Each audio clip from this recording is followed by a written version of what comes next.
pues vamos a dar comienzo a la conferencia de clausura titulada La Sociedad del Cuidado, Agenda Común para el Desarrollo Sostenible con Igualdad de Género. Esta conferencia va a estar a cargo de Ana Huesmes. Es un lujo y un placer tenerte con nosotras de manera virtual, pero bueno, vamos a poder escucharte.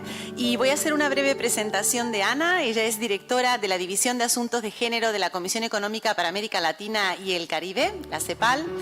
Es defensora de los derechos humanos de las mujeres, la sociedad del cuidado y la igualdad de género.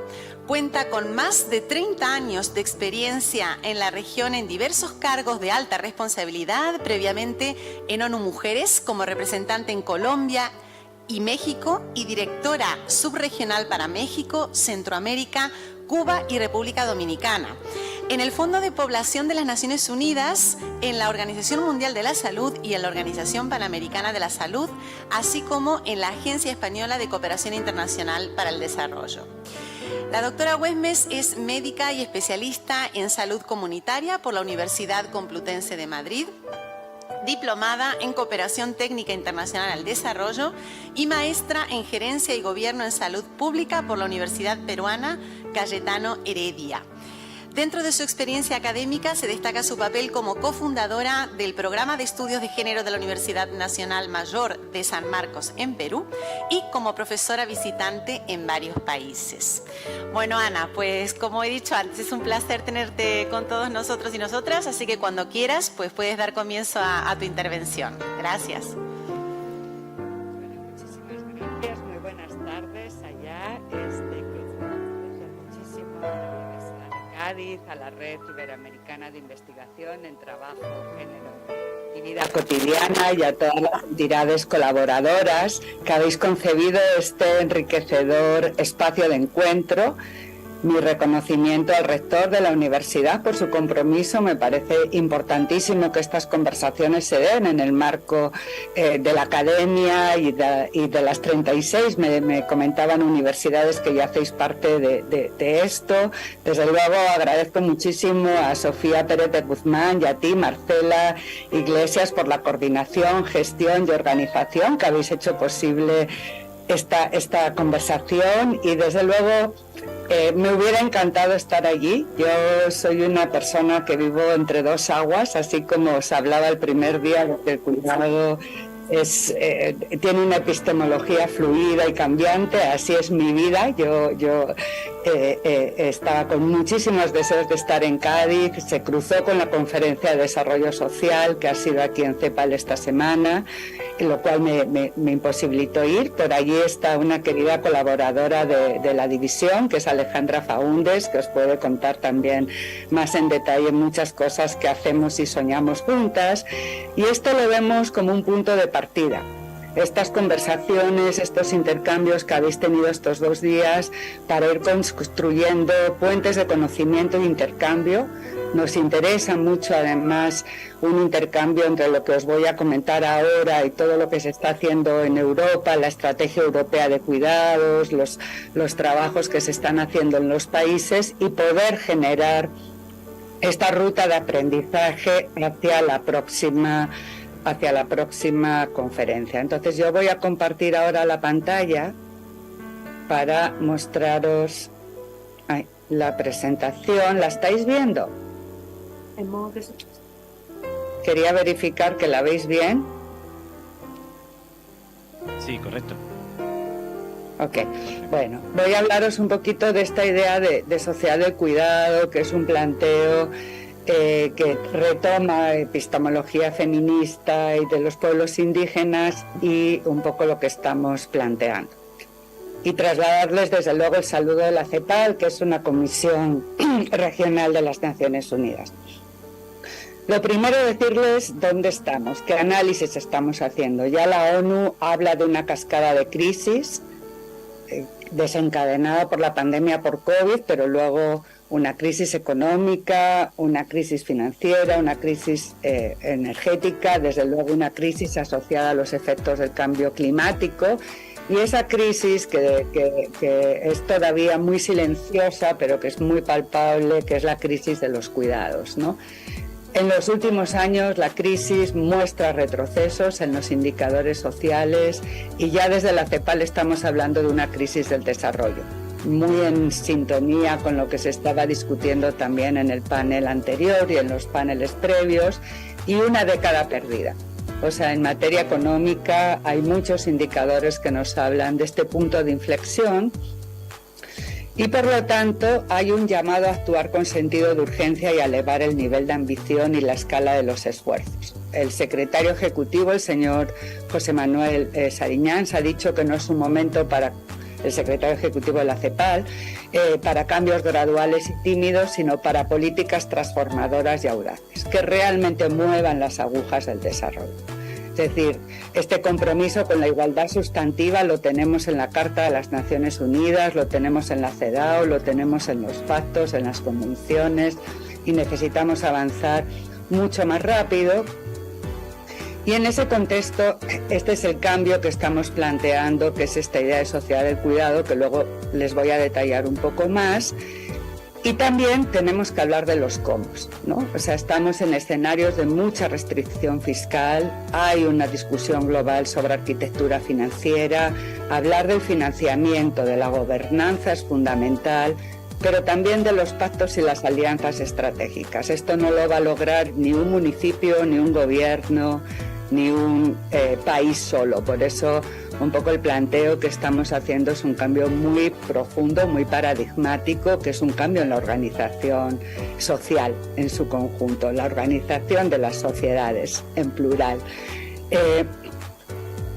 Como les comentaba, esta es una región que es la única que tiene en los últimos 45 años una conferencia regional sobre la mujer de América Latina y el Caribe, donde nos juntamos organismos internacionales de sociedad civil.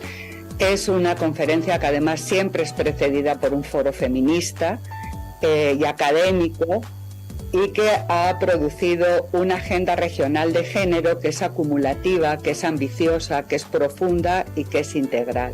Y hablamos para lograr la igualdad de género y la garantía de derechos de las mujeres, las adolescentes y las niñas en toda su diversidad, y desde luego el desarrollo sostenible.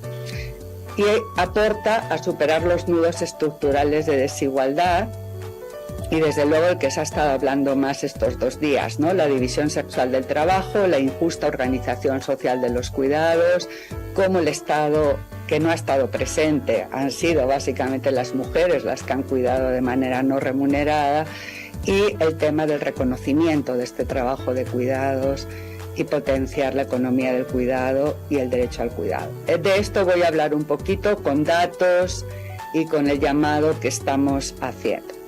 Aquí les presento un poco cómo ha ido la ruta de los compromisos de América Latina.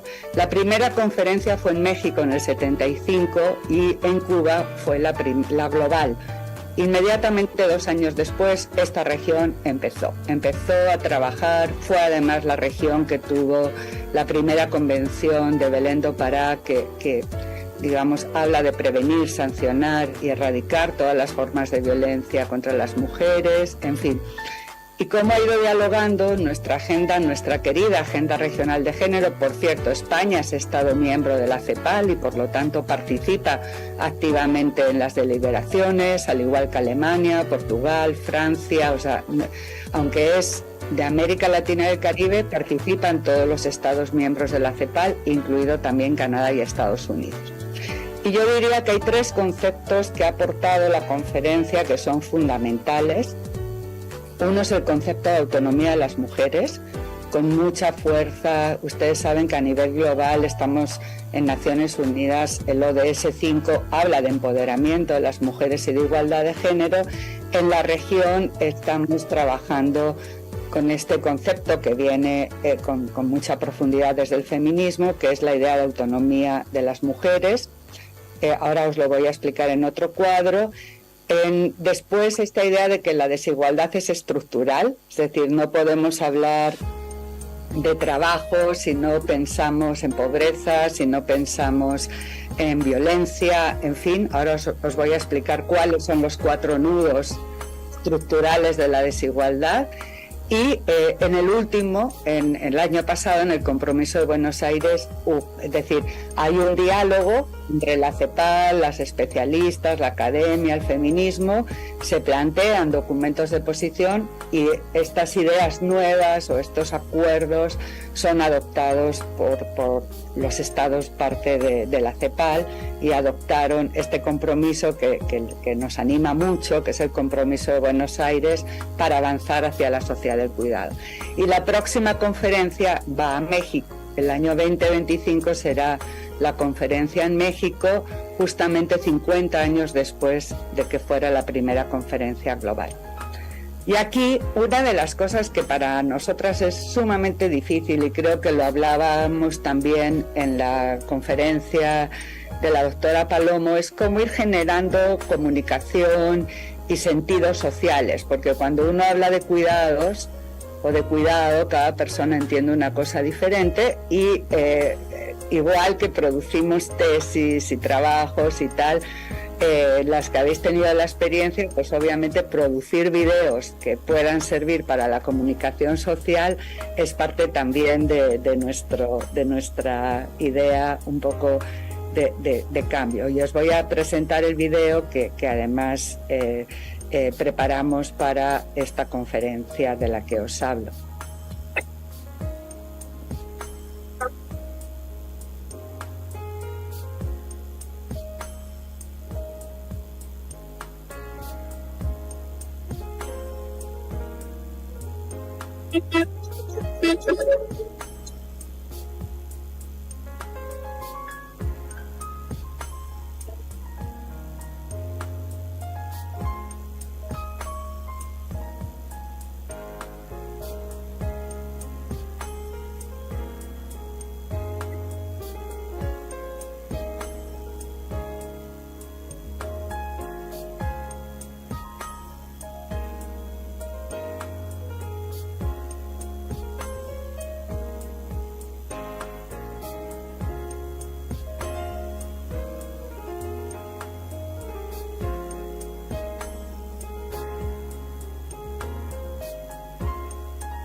Bueno, espero que les haya... Ahí está nuestra querida María Ángeles Durán, que también pudo acompañarnos y que también la habéis referido. Ay, ahora no sé cómo pasa. Ahora, sí. Entonces, bueno, os comentaba eso, que ese video que está colgado en la página web resume un poquito muchas de las ideas que voy a comentar ahora. Pero bueno, siempre intentamos como ir generando ese sentido comunicativo, porque finalmente estamos haciendo este planteo de un cambio muy profundo en la organización social de los cuidados, pero también en la organización social de los general, en la organización de la sociedad. Aquí comentarles que la CEPAL, en su periodo de sesiones, que es el principal organismo de Naciones Unidas a nivel regional, acordó 10 temas prioritarios en materia de desarrollo de Estado, de fortalecimiento y capacidades institucionales, y uno de ellos es el vínculo ineludible que hay entre igualdad de género y esta idea de la sociedad del cuidado. Aquí lo que les quería mostrar es esta configuración un poco teórica teórica basada en derechos humanos, de la Agenda Regional de Género, que coloca en el centro la autonomía de las mujeres en 3 dimensiones: física, económica y en la toma de decisiones, y las 3 están interrelacionadas, basada en derechos, y los 4 nudos estructurales de desigualdad que nombramos, que monitoreamos a través del Observatorio de Igualdad de Género. Mucho de lo social y de la persistencia de la pobreza en un marco de crecimiento excluyente, la concentración del poder y las relaciones de jerarquía en el ámbito público, patrones culturales patriarcales, discriminatorios y violentos, y yo añadiría la predominancia todavía de una cultura del privilegio en muchos de nuestros países, la rígida división sexual del trabajo, que es al que me voy a abocar más esta tardecita, ¿no? Y aquí algunos de los indicadores con los que partimos, ¿no? 1 de cada 3 mujeres no tiene ingresos propios en la región. Hay una feminización de la pobreza en la mayoría de los países de nuestra región.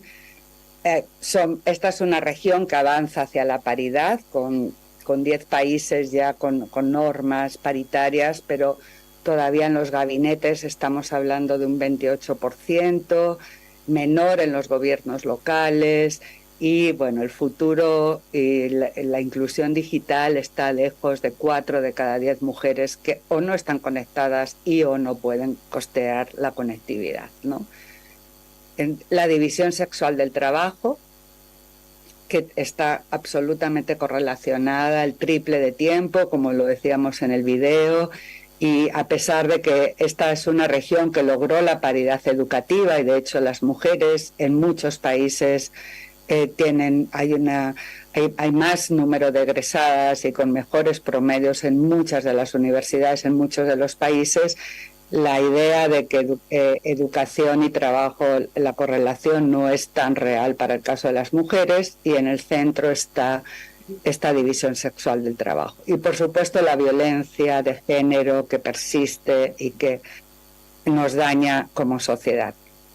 Aquí tienen ustedes un poquito la última conferencia y los 2 documentos de posición que les invito a revisar, a compartir, a usar en la docencia, que es el de la Sociedad del Cuidado, que es el documento de posición, y el compromiso acordado en esa conferencia. Entonces, es muy interesante porque hay un compromiso de todos los países a transitar hacia esta idea de un nuevo estilo de desarrollo que hemos llamado la sociedad del cuidado. Y cómo ha ido evolucionando el concepto, yo creo que también es interesante. Ya desde La Habana, desde el 77, se hablaba mucho de que el cuidado de niños y niñas era importante para la participación laboral de las mujeres. O sea, se veía no tanto como un derecho, y no había tanto desarrollo todavía de lo que es, digamos, el cuidado temprano y la enseñanza y la educación temprana, sino estaba muy clara ya la división sexual del trabajo. O sea, para las mujeres era fundamental contar con centros de cuidado infantil. En los 90, en Mar del Plata, tomando también aportes y el diálogo con las feministas españolas, desde luego la idea de medir el trabajo no remunerado. De hecho, fueron las latinoamericanas y europeas las que llevaron a Beijing esta idea de que el trabajo no remunerado se podía medir, y ya estaban los trabajos pioneros de María Ángeles Durán en ese sentido. En los 90 también aparece la idea de reconocer el valor económico del trabajo no remunerado, es decir, no solamente medirlo, sino contabilizarlo en las cuentas nacionales, ir más allá del PIB y empezar a poner los cuidados como un indicador clave del bienestar. En esta región hablamos más de corresponsabilidad del cuidado. Primero empezó siendo como entre mujeres y hombres, era la idea de la división sexual al interior de los hogares, y en el 2013 ya aparece la idea de la corresponsabilidad social en un acuerdo intergubernamental de nuestra región, no solo entre hombres y mujeres, sino entre el Estado, el mercado y la sociedad y las comunidades, y entre hombres y mujeres. En América Latina y el Caribe no evolucionó tanto el concepto de conciliación como en Europa, porque, bueno, primero 1 de cada 2 mujeres está fuera del mercado laboral, y por otro lado esa mitad muchas veces son en condiciones de informalidad, ¿no? Entonces, aunque en las empresas están trabajando la idea de conciliación o balance, pero en esta región lo que ha evolucionado más es la idea de la corresponsabilidad social y de género, ¿no? Y el derecho al cuidado lo empezamos a introducir antes incluso de la conferencia de la Agenda 2030, muy vinculado a la idea de superar la división sexual del trabajo. Y ahora está en discusión. Este es un tema que yo creo que los próximos años, igual que el derecho al desarrollo, el derecho a la verdad, esperamos que sea una gran contribución como parte ya de los derechos humanos reconocidos, pero que pueda ir desarrollándose los contenidos. De hecho, en la Corte Interamericana, y todavía está abierto el plazo, ustedes pueden presentar amicus como academia. Hay una consulta que promovió Argentina sobre derecho al cuidado, ¿no? En Santiago, que era justo al inicio de la pandemia, se planteó con mucha fuerza la idea del cuidado no solamente como vinculado a la protección social, sino como la necesidad de un sector dinamizador de la economía y la importancia de hacer políticas contracíclicas, ¿no? Y ahora en Buenos Aires dimos un salto, yo diría, mayor, ya haciendo un planteo societal, una idea de avanzar con un cambio en el modelo de desarrollo y con la idea de la sociedad del cuidado. Recibe, como les decía, los aportes de la economía feminista, pero también de los pueblos indígenas y el paradigma de buen vivir, que que ubican los cuidados y la sostenibilidad de la vida en el centro, ¿no? Ese es un poco el gran cambio, y que articula el cuidado de las personas con el cuidado del planeta. Creo que este es un tema que también les invito, las convoco a que reflexionemos juntas, porque ese continuum que hay entre el autocuidado, el cuidado de las personas, el cuidado del planeta, es algo que estamos trabajando. Y que además hay tendencias demográficas, epidemiológicas y efectos del cambio climático que prevén una importante demanda de cuidados. Entonces, trabajamos con 3 principios. Uno que ya se habló bastante el día de ayer, que desde luego creo que pasar del concepto de dependencia al concepto de interdependencia humana me parece que es sumamente importante, ¿no? Es decir, todas las personas en algún momento de la vida vamos a requerir cuidados. No siempre todas los estamos proveyendo, pero me parece que es importantísimo y mucho más real desde nuestra propuesta, y hay personas que cuidan y reciben cuidados, en fin. El concepto de codependencia, que también tuvimos mucho trabajo preparatorio antes de la conferencia con las ecofeministas de la región. Normalmente nosotros preparamos estos documentos con mucho diálogo con especialistas, y la idea de la corresponsabilidad entre el Estado, el mercado, las comunidades y las personas. Entonces ese es un poco como el modelo de cómo estamos poniendo la idea y el continuum del cuidado que parte por el autocuidado. Yo creo que este es un déficit muchas veces en el trabajo, los tiempos para el autocuidado, los tiempos para el descanso, el cuidado de las personas, el cuidado de quienes cuidan. Esto sí es algo que yo valoro mucho en lo que está ocurriendo en la región, que se está vinculando mucho a la visibilidad de quienes están cuidando con el cuidado del planeta. Con 3 marcos que nos pidió Argentina y darle mucho más énfasis al tema de la necesidad, es decir, el cuidado como una necesidad y como una demanda. No siempre necesidad y demanda van en la misma línea, pero además pensar en una perspectiva intergeneracional, ¿no? O sea, necesitamos pensar mucho más en la necesidad actual y futura. La idea del trabajo, y ya se mencionaba también en el Congreso, un aporte también grande de la región, y ya está en las estadísticas de trabajo de la OIT, es considerar el trabajo no remunerado no como una tarea, sino realmente como un trabajo, ¿no? Entonces entra en las estadísticas de trabajo y ya nunca más esperamos escuchar hablar de las mujeres como inactivas o desocupadas, en fin. Entonces estamos en esa línea. Y el cuidado como un derecho, que ubica otra responsabilidad central al Estado y a los diferentes, y en su rol de proveedor, pero también en su rol de regulador, ¿no? De los diferentes proveedores, ¿no? Necesidad, voy a ir un poco sobre estas dimensiones. Esto lo hicimos un poco bien. Aquí lo que vemos es cómo viene la transición demográfica. No hemos resuelto aún el cuidado de niños y niñas y nos enfrentamos a una enorme carga de cuidado con creciente proporción de personas mayores. Esta es la realidad, y países con envejecimiento mayor como Uruguay o Chile, donde estoy hablando ahora, pues obviamente esto va a venir mucho más rápido, ¿no? Eso también lo presentamos en el documento, segmentamos a los países de acuerdo al estadio en el que están. Algo que en la región medimos, que es uno de los indicadores del observatorio, hablamos de trabajo total, porque ustedes, si se acuerdan, cuando se hace la Agenda 2030, el trabajo no remunerado se vincula al objetivo 5 y el trabajo remunerado se pone en el objetivo vinculado al empleo. Y lo que nosotros intentamos es mostrar la lógica que llamamos tiempo total de trabajo. En casi todos los países donde tenemos esta información, las mujeres trabajan más horas en la semana, pero muchas menos horas son remuneradas, ¿no? Esa es un poco la realidad. Y una sobrecarga desproporcionada en los hogares y en las mujeres de trabajo no remunerado, ¿no? Estas son las actualizaciones.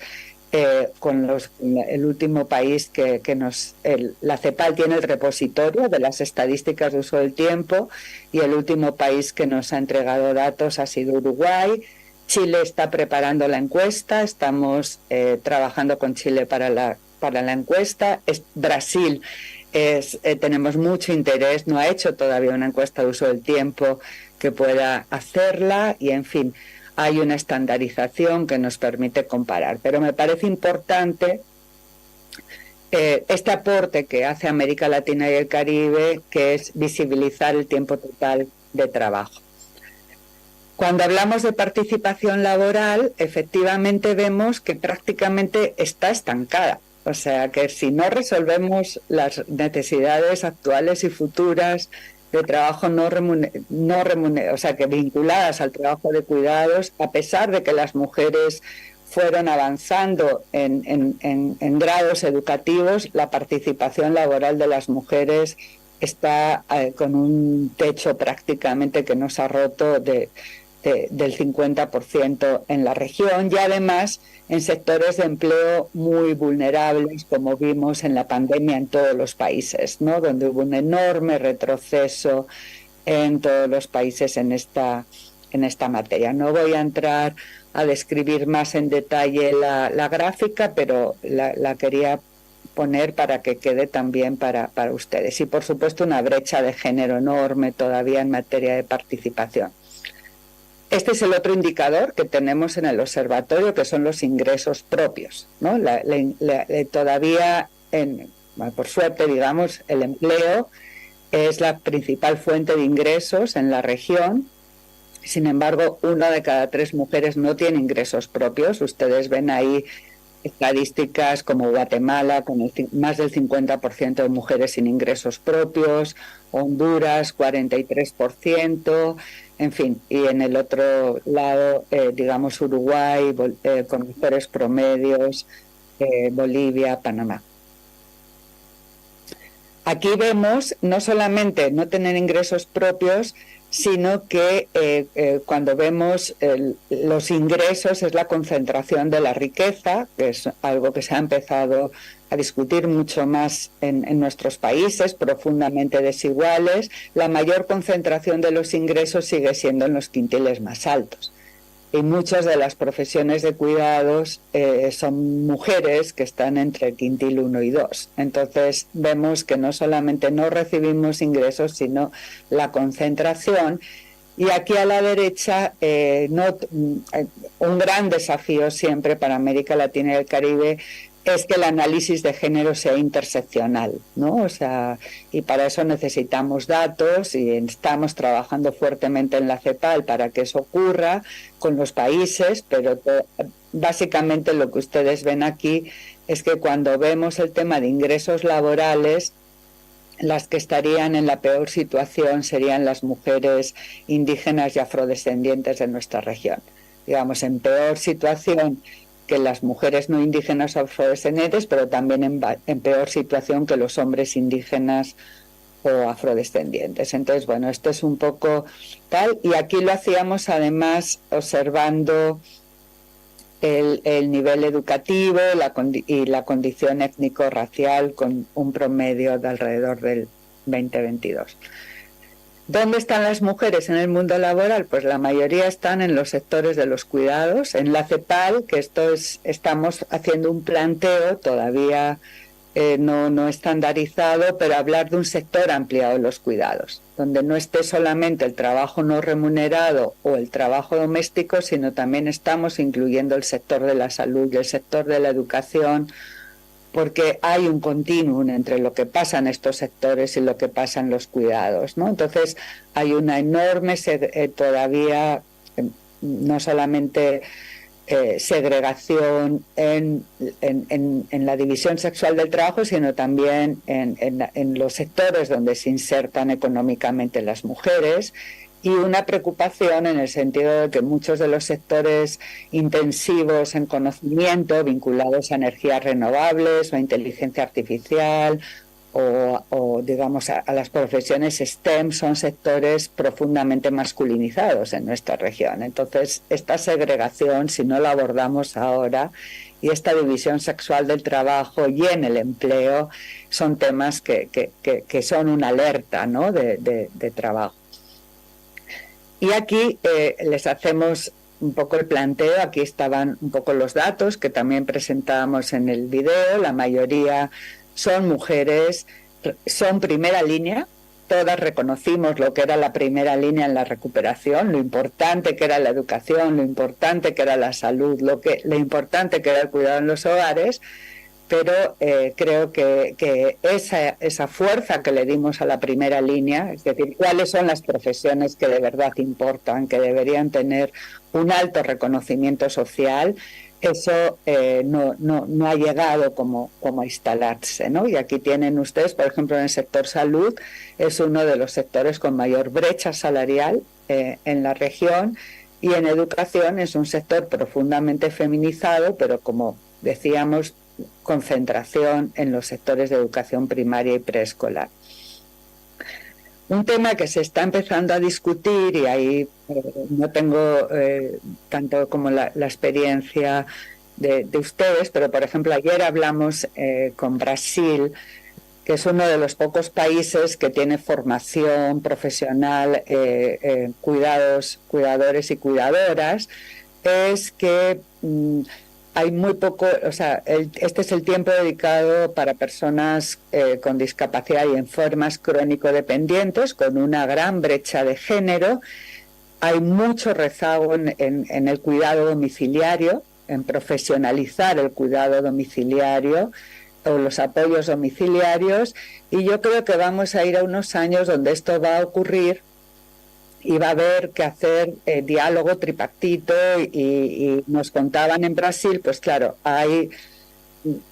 está empezando a formarse en cuidados, pero no está normado, y hay una gran tensión, por un lado, con las trabajadoras y trabajadores domésticos, la mayoría trabajadoras domésticas remuneradas, y por otro lado con el sector de enfermería, auxiliares, etcétera. ¿Qué implicaría esta nueva profesión o cuál sería la solución para todo eso que ocurre, que no es trabajo doméstico, que lo están haciendo muchas trabajadoras domésticas sin lugar a dudas, que tampoco es en estricto senso un cuidado sanitario, pero que sí tiene muchos elementos de cuidado de salud? En fin, pero yo creo que va a haber una oportunidad en el mercado en los próximos años y en el sector público, ojalá mucho más, para desarrollar profesiones vinculadas a los cuidados, pero también van a venir muchos años de negociación colectiva,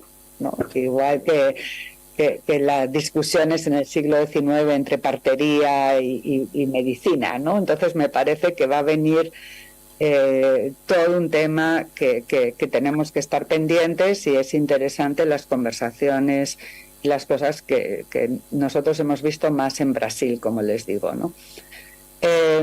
Para que entren como categoría laboral formal, ¿no? O sea, más allá de que se estén haciendo formaciones o tal, que se empiece a regular como una categoría en el ámbito de los empleos. Esta es la gran deuda que además fue una alerta en la pandemia. Estamos hablando de las trabajadoras domésticas remuneradas. Ya muchos países han avanzado con la ratificación del 189, incluido España, pero sigue siendo una proporción alta, alrededor del 9% en América Latina, alta del empleo. Esos son los globitos que ustedes tienen arriba. En verde, en los cuadritos verdes, tienen ustedes las trabajadoras asalariadas que cotizan o están afiliadas al trabajo doméstico remunerado, y por debajo tienen las trabajadoras domésticas. El país que está más avanzado es Uruguay, que tiene un 75% de afiliación, que fue el primer país además que ratificó el 189, pero miren ustedes la realidad de Centroamérica, ¿no? O sea, entonces todavía estamos funcionando con conceptos en muchos países de servidumbre, sin jornadas laborales, sin regulación, sin cotización, sin protección o seguridad social. Y este es un sector que además tiene mucho que ver con las cadenas globales del cuidado. Entonces, sí, digamos, a mí me enorgullece mucho decir que desde la CEPAL hicimos un llamado siempre muy temprano, desde que empezó la pandemia, a que se consideraran primera línea, a que entraran en los planes de vacunación prioritarios, a que se empezara a documentar el tema de todas las que habían perdido el empleo, que no estaban aseguradas. Fue la profesión de mayor pérdida de empleo, además, durante la pandemia, ¿no? Otro tema que traemos sistemáticamente también es el tema del trabajo infantil. Ustedes saben que en la definición de trabajo infantil solamente se considera cuando es en hogares terceros, ¿no? No es en el propio hogar. Entonces se invisibiliza el trabajo de las niñas en sus propios hogares, y esta es y la realidad que estamos mostrando es, en América Latina, el matrimonio, la unión temprana, es una práctica que persiste, que además ha crecido en los quintiles más pobres. 1 de cada 5 niñas está unida o casada antes de los 18 años. Y en los países donde hemos podido hacer el análisis, ustedes ven, por ejemplo, Colombia, son 40.8 horas a la semana, es decir, Ecuador 37, Guatemala 47, en fin, entraría dentro de trabajo infantil, que además muchas veces entra dentro de categorías de las formas más duras y peligrosas de trabajo infantil, sobre todo cuando son niñas en el ámbito rural, y bueno, está asociado con la pérdida de acceso a educación y transmisión intergeneracional de la pobreza. Entonces queríamos mostrar también esta dimensión del trabajo de cuidados en la infancia, que no se visibiliza porque muchas veces no se computa el trabajo realizado en los propios hogares, y lo podemos ver a través de las encuestas de uso del tiempo. Y eso lo estamos conversando también con OIT como una preocupación. Y el último punto era la valoración económica. Tenemos 10 países ya en la región que han hecho alguna medición, 5 han hecho cuenta satélite, y vemos que entre el 16% y el 23% del el trabajo no remunerado en los hogares en términos del porcentaje del Producto Interno Bruto, es decir, mucho más avanzado que cuando yo estaba en México, por ejemplo, mucho más, que hicimos la primera cuenta satélite, mucho más adelante que la manufactura o que incluso la industria del petróleo, en fin. Entonces, la economía del cuidado sostiene la vida y no está valorada, por eso es importante empezar estas mediciones, pero además el 74% de este aporte viene de las mujeres. Entonces yo creo que cuando en las marchas y tal, las mujeres decimos que las mujeres sostenemos el mundo, sostenemos la vida, o sea, es bastante claro en este valor. Y por último es la idea del derecho al cuidado, ¿no? Es decir, la idea que se ha planteado es que ya es parte de los derechos humanos reconocidos, de los que goza toda persona humana. Por supuesto, se basa sobre los principios de igualdad, universalidad y corresponsabilidad, y por lo tanto el Estado tiene que ser garante y tiene que regular la organización social de los servicios y el cuidado según estándares, organizar el ecosistema de los servicios, reconocer el trabajo de cuidados, establecer estándares de calidad, modalidades de financiamiento. También sabemos, como decía en la conferencia inaugural la doctora Palomo, y también como dijo María Ángeles Durán en nuestra conferencia regional, definitivamente si los cuidados no se pueden llevar todos al mercado ni al empleo. O sea, digamos, en el caso de América Latina y el Caribe, nosotros hicimos el cálculo, tendríamos que duplicar la fuerza laboral si quisiéramos trasladar todo lo que ocurre en los hogares al mercado. Entonces realmente necesitamos repensar mucho más efectivamente los sistemas familiares, comunitarios, barriales, ciudadanos, organizativos, tal, ¿no? Entonces ese es un poco un rol del Estado como garante, no solo como proveedor. En el compromiso de Buenos Aires, ya estoy terminando, planteamos es decir, la CEPAL lleva el documento de posición, que es el documento más grande que ustedes pueden encontrar en nuestra página, y el compromiso es el acuerdo multilateral que los países acuerdan, y es un documento que promueve medidas para superar la división sexual del trabajo, reconoce el cuidado como un derecho, plantea la idea de adoptar marcos normativos con políticas, no solamente prestaciones y servicios, sino también políticas sobre el tiempo, sobre los recursos, ¿no? Aquí es una región que recién está avanzando con las licencias parentales, de paternidad, muy poco en licencias de cuidado, pero además es una región que tiene muy poca regulación sobre la jornada laboral. Es decir, además de los problemas de informalidad, y eso está en el documento, hay países que no tienen regulación del tiempo de jornada laboral, ¿no? Por ejemplo, ¿no? Y hay varios países que están más allá del estándar de la OIT de 40, no me acuerdo si es 48 o 45, pero están más allá de ese estándar en su propia regulación, ¿no? Entonces, hay mucho de lo que pasa en el mundo de los cuidados tiene que ver también con las regulaciones en el ámbito laboral en general, ¿no?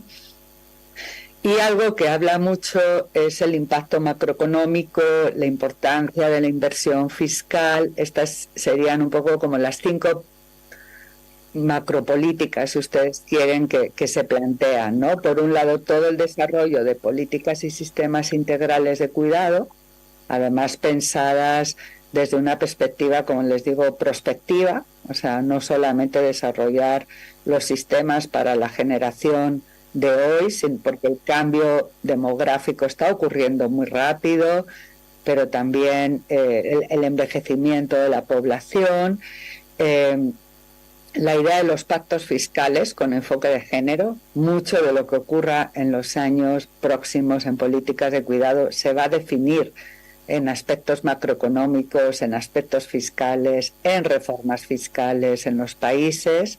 Las políticas del mercado laboral, como les digo, no solamente las cuidado orientadas como las licencias u otras, sino la propia regulación de la jornada laboral,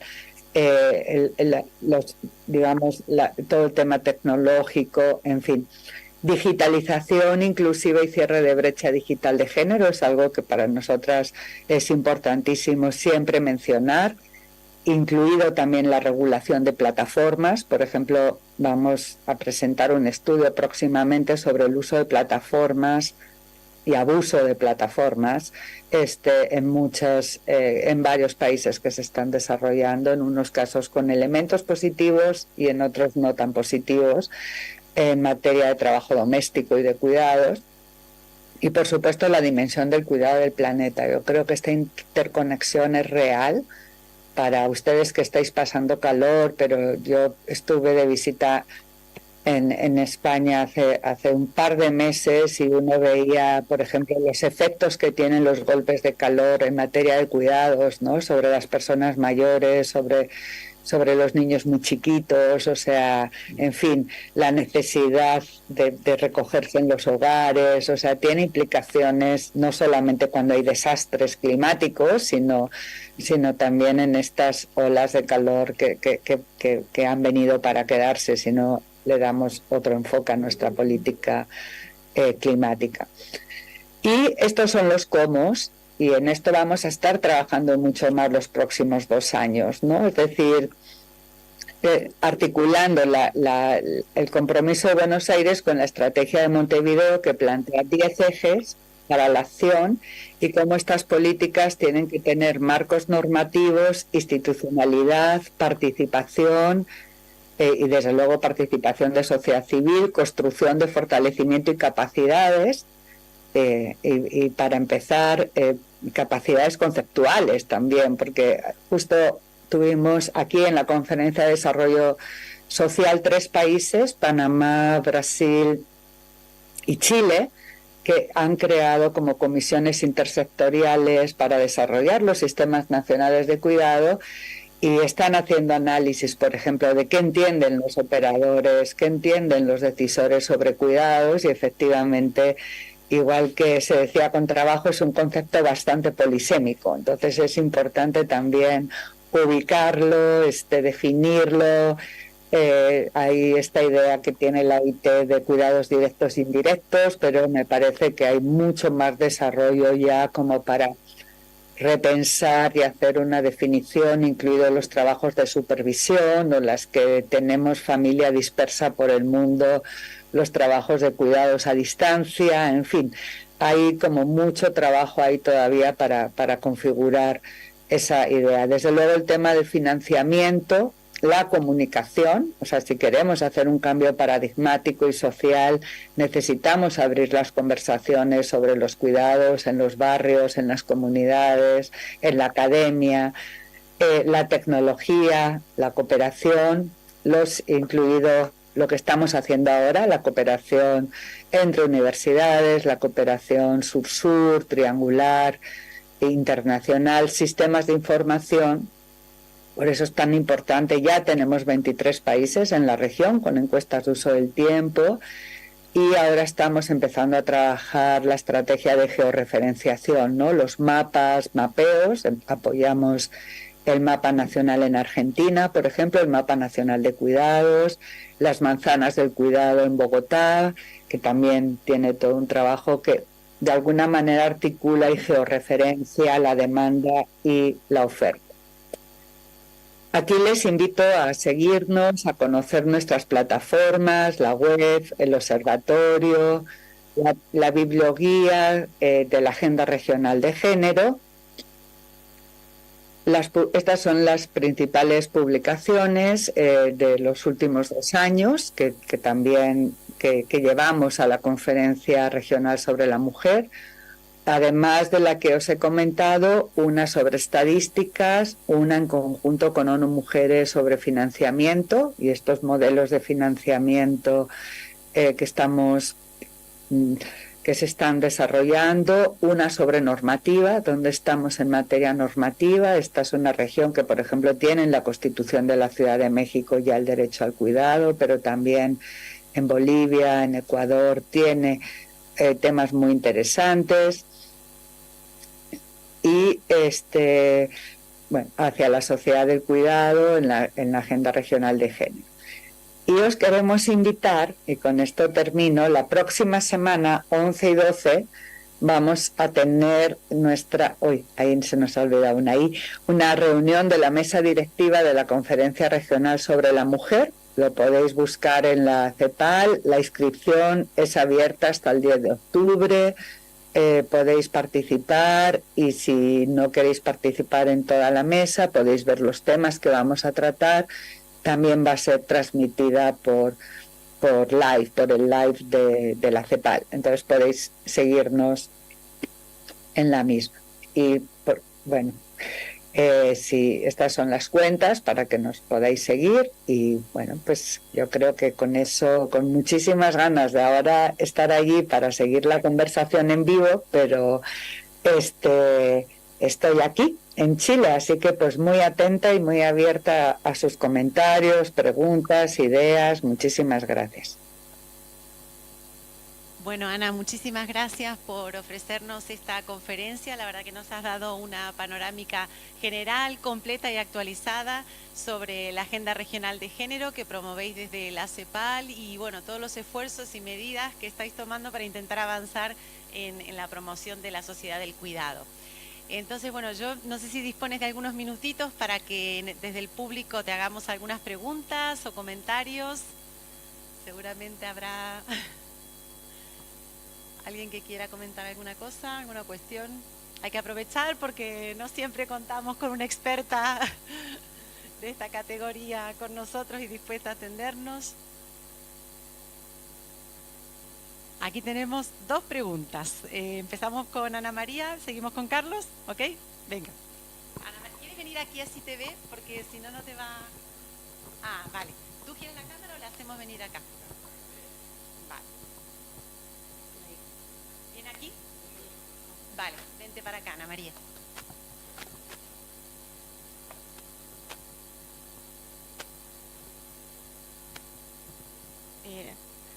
Hola, Ana. Buenas tardes. Hola. Muchas gracias por la instancia y la oportunidad de compartir con nosotros los aspectos que está trabajando en la agenda. Yo tengo una pregunta que ya mis colegas aquí, como han escuchado varias veces en el seminario, sacarla a colación o temática sacarla a colación, pero no quería dejar pasar la oportunidad. Se han abordado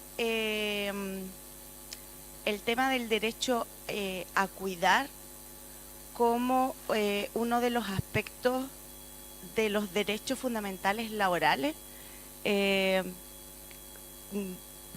¿Están trabajando esa consideración? ¿Ha salido dentro de las temáticas? Porque en la organización social del cuidado, el sector privado puede entrar de forma directa a través del sector de los trabajadores del cuidado, pero hay una parte súper importante de trabajadoras y de trabajadores que no somos del sector del cuidado y que, sin embargo, a lo largo de la vida, evidentemente, vamos a tener distintos roles de cuidadores y de cuidadoras.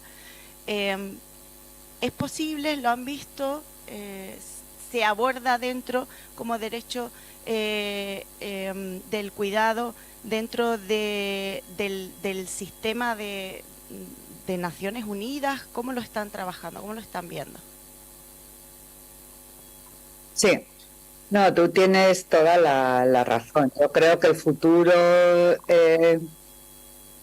efectivamente va a ser empezar a hablar con mucha más profundidad de los tiempos.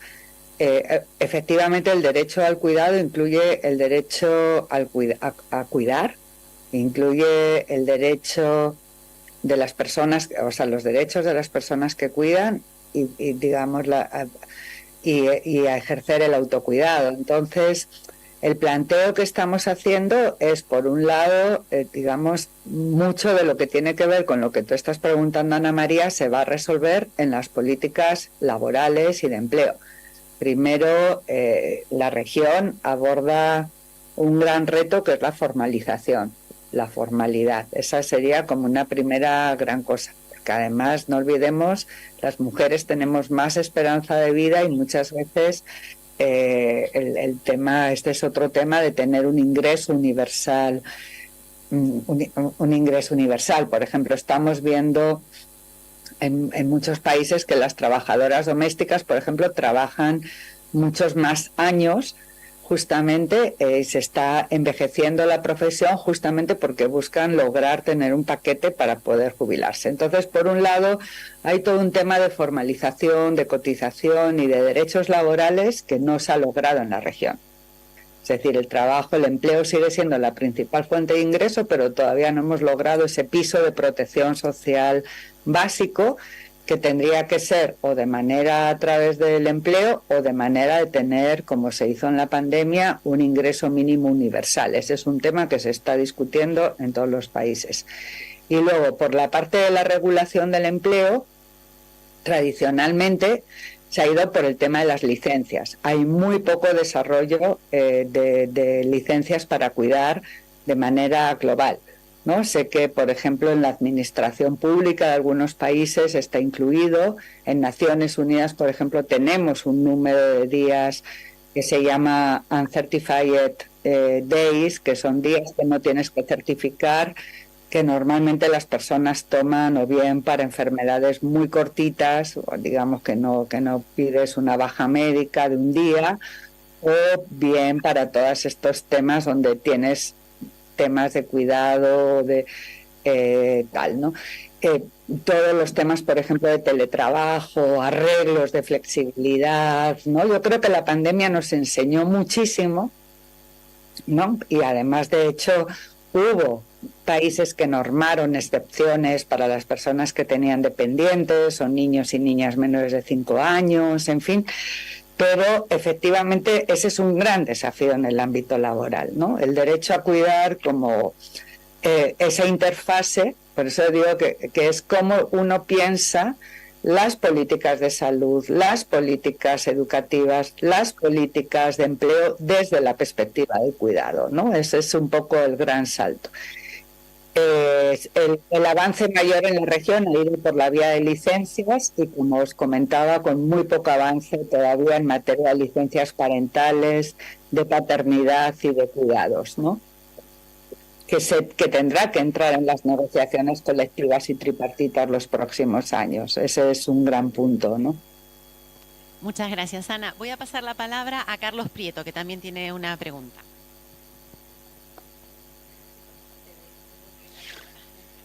A ver, a mí me ha gustado tanto la exposición que no tenía ninguna intención de hacer una pregunta. Pero si no hacemos ninguna pregunta parece que no hemos dado importancia a lo que nos han contado. Entonces, mi pregunta es más que nada para expresar que efectivamente nos ha interesado o me ha interesado enormemente la propuesta, la reflexión. Espero ir rumiando poco a poco esto para luego formular cuestiones, pero ya que tengo la palabra sí voy a hacer una pregunta, provocadora, como casi siempre. En los años 50, la filósofa e investigadora Hannah Arendt decía que las sociedades modernas nacen y se definen como sociedades del trabajo. Ahora vas y tú y nos dices expresando las políticas que representan, que vamos hacia la sociedad del cuidado. ¿Cómo contrapones lo que era la sociedad del trabajo, que tiene una larga historia de 150 años por lo menos, llena de regulaciones, de protecciones, cuando de repente aparece, ¿qué hacemos con todo lo que era el trabajo? ¿O cómo articulamos la sociedad de cara a convertirla en una sociedad de cuidado? No quiero, evidentemente es todo un reto que no lo vas a poder contestar ahora, pero simplemente diros 2 o 3 palabras. Yo he intentado consultar a ver si los libros que nos anuncian están ya a la venta, y en Amazon no están a la venta. Los he querido bajar y en Amazon la sociedad del cuidado no está a la venta. Tengo una buena noticia para ti, porque son de acceso gratuito. Quiero tenerlo en soporte físico, en papel. Bueno, en papel no. Bueno, nada más. Muchas gracias. Yo creo que expreso el entender de todos los que estamos aquí. Muchas gracias por que nos ha contado. No, bueno, muchísimas gracias, y además, bueno, después de haberte escuchado las críticas al panel anterior, me siento muy contenta de que te haya parecido estimulante y progresista y lo que hemos comentado, ¿no? Primero decirles que todas las publicaciones de la CEPAL se pueden descargar y se pueden reproducir si las necesitan en términos académicos y tal, haciendo la solicitud a la CEPAL. Entonces nosotros ahora estamos en una política de bajar al máximo las emisiones de papel y no estamos haciendo publicaciones para mesas directivas, etcétera, pero en general lo que hacemos es toda nuestra bibliografía es de acceso público, las PPTs, en fin, todo lo que trabajamos está listo para ustedes. Efectivamente, yo creo que cuando también los conceptos surgen en diferentes momentos de la historia, creo que efectivamente la mirada de la sociedad del trabajo de Hannah Arendt en un contexto de industrialización, de posguerra, es decir, y que además en ese momento no hablaba del trabajo no remunerado, sino de la idea del trabajo vinculado al empleo, ¿no? Y toda esta idea marxista del trabajo como central para la dignidad humana. Entonces creo que efectivamente esa fue un gran paradigma, y desde luego para las mujeres todas las luchas del siglo XX era el tema de paz originalmente, ¿no? Y el tema de poder tener representación, la idea de la participación y el voto, y desde luego el trabajo como se llamaba entonces, que hoy día diríamos trabajo remunerado. Entonces creo que eso fue como un gran avance. Yo creo que lo que vemos ahora es un contexto de crisis mundial, más conflictos abiertos que en la Segunda Guerra Mundial en el ámbito internacional, una crisis climática y una respuesta planetaria que nos hizo entender la pandemia que nadie se va a salvar solo, que aquí estamos en un mundo multipolar, estamos en un mundo multilateral, donde necesitamos pensar en una agenda común como humanidad. Y una agenda común que ponga en el centro, esa es un poco la propuesta transformadora, la vida del planeta y la vida de las personas, ¿no? Y en ese sentido pues ya habían estado trabajando las filósofas francesas, también Fischer y Tronto han estado trabajando en eso. O sea, ha habido ya mucho desarrollo, yo diría, a partir de los 90.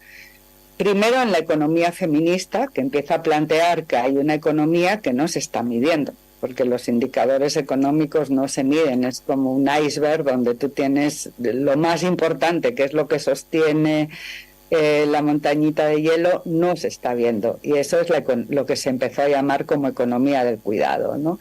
Por otro lado, como le comento, hay todo este gran avance que viene de los pueblos indígenas de la región, que además se refleja en las constituciones de Ecuador, de Bolivia y tal, que es la idea del buen vivir, mejor esto que espero que hagan ahora, que terminemos, que lo plantean en Colombia todavía más bonito, que es el vivir sabroso, que es un poco la idea de los tiempos para la vida, ¿no? Entonces creo que en ese sentido sí es otro tiempo para pensar que el bienestar tiene que ir más allá del Producto Interno Bruto y que somos fundamentalmente los seres vivos interdependientes, interconectados con la naturaleza, entonces el concepto de interdependencia y codependencia, y todo eso nosotras lo hemos empaquetado en algo que bueno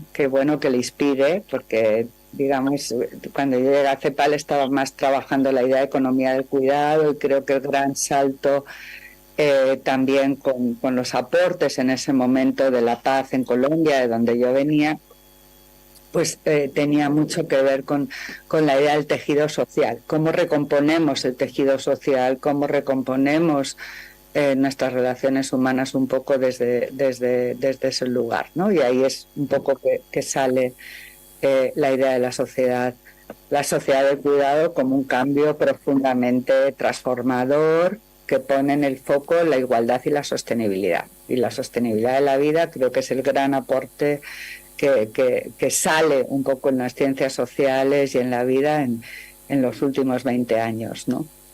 Ana, tenemos 2 preguntitas. Voy a pedir que seáis breves porque sé que tienes una reunión después. Primero está Elizabeth García Mantilla y después Maite. Hola, muchísimas gracias por tu conferencia. Lo mío es muy puntual para eso.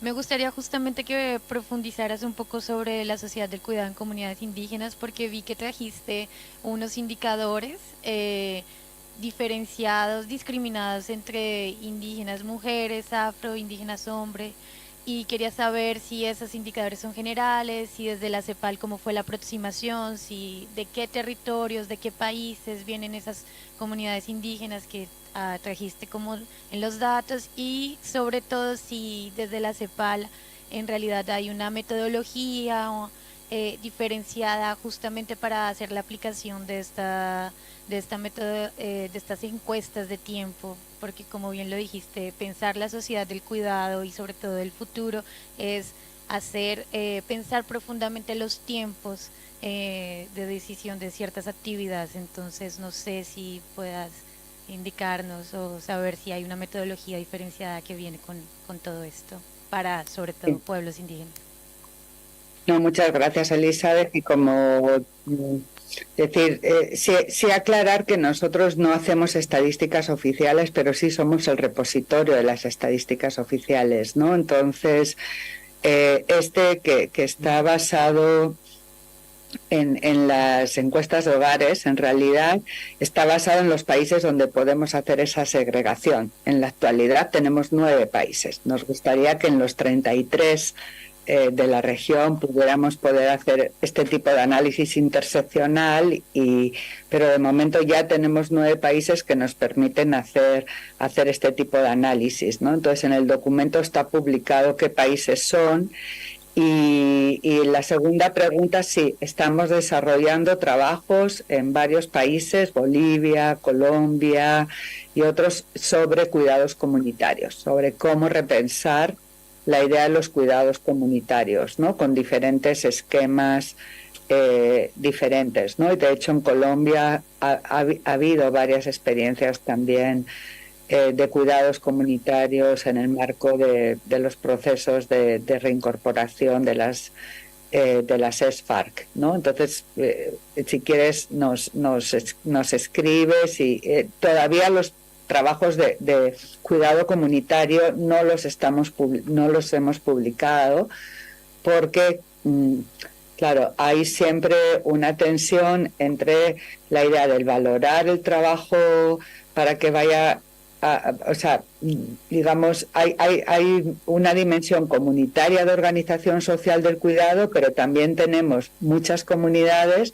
donde la extensión del trabajo doméstico no remunerado continúa en la comunidad, ¿no? Entonces las mujeres cocinan, hacen ollas, tienen centros de cuidado infantil y es trabajo no remunerado, tal. Entonces, bueno, es como ser cuidadosas para que pueda ser realmente un trabajo decente cuando corresponde, pero a la vez un cambio en la sociedad. Sí, Maite, yo creo que tomaría la última pregunta, porque ya sí, prometido. Maite Martín Palomo. Bueno, muchas felicidades. Me ha encantado escucharte. También ver cómo van los diferentes países de América Latina marcando además vanguardias en construir, ¿no?, estas sociedades del cuidado. Y bueno, yo quería hacerte una pregunta que tenía que ver con lo que planteaba Elizabeth. Y también tiene que ver con los encuentros que hubo en el mes de junio en Montevideo, propiciados por la Agencia de Cooperación Española, los diálogos sobre economía del cuidado y derecho al cuidado, y cómo ahí se establecía una preocupación especial para ver cómo todos estos sistemas nacionales de cuidado integraban la dimensión territorial, también toda la diversidad étnica y cultural de los pueblos originarios y de todas las culturas que tienen en torno al cuidado, y en ese sentido la dimensión territorial se planteaban aspectos súper concretos, como por ejemplo arquitectura, urbanismo, transporte público, que tiene esa parte de la materialidad, de cómo luego se concreta en cada región, en cada lugar concreto, el cuidado. Y un poco pues en esa línea, que ya se ha adelantado algo, pues quería preguntar que cómo la CEPAL en ese sentido, que es una institución tan grande, plantea o se plantea incorporar esta enorme riqueza y diversidad digamos, a lo que los acuerdos de Buenos Aires han planteado. Nada, muchísimas gracias.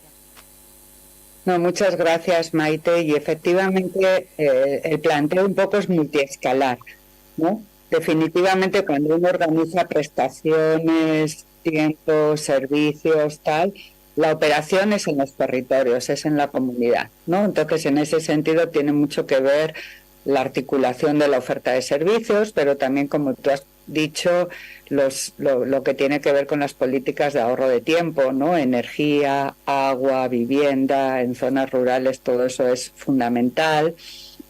Entonces, pero a la vez, y de hecho estamos trabajando y vamos a publicar ahora dentro de poquito un documento del acompañamiento a la experiencia de Bogotá y de las 20 manzanas del cuidado, que tiene esta dimensión como muy territorial y muy de análisis de oferta, demanda y cultura de cada barrio, ¿no? Porque también eso, ¿no? Pues en Bogotá funcionó lavadoras comunitarias, pero en el sur de Chile no ha funcionado en unas comunidades. Entonces tiene todo un componente también de interculturalidad sumamente importante.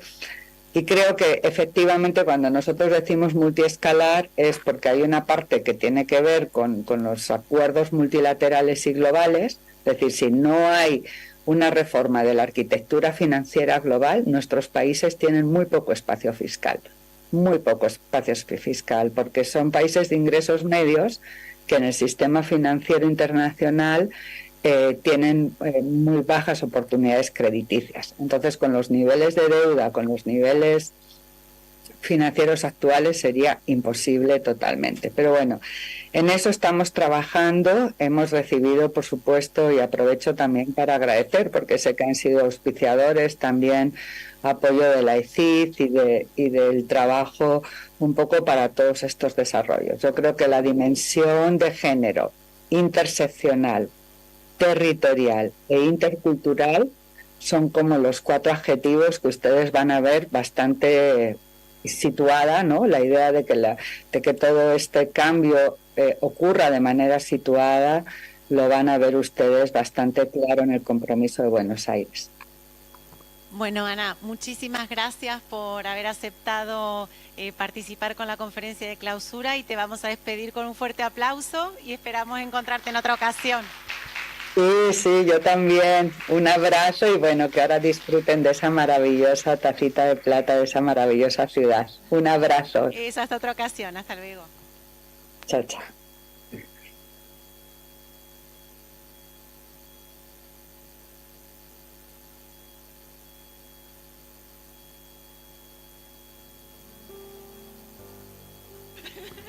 Bueno, yo empecé agradeciendo la participación y el apoyo y termino agradeciendo. Muchas gracias por haber participado en el Congreso.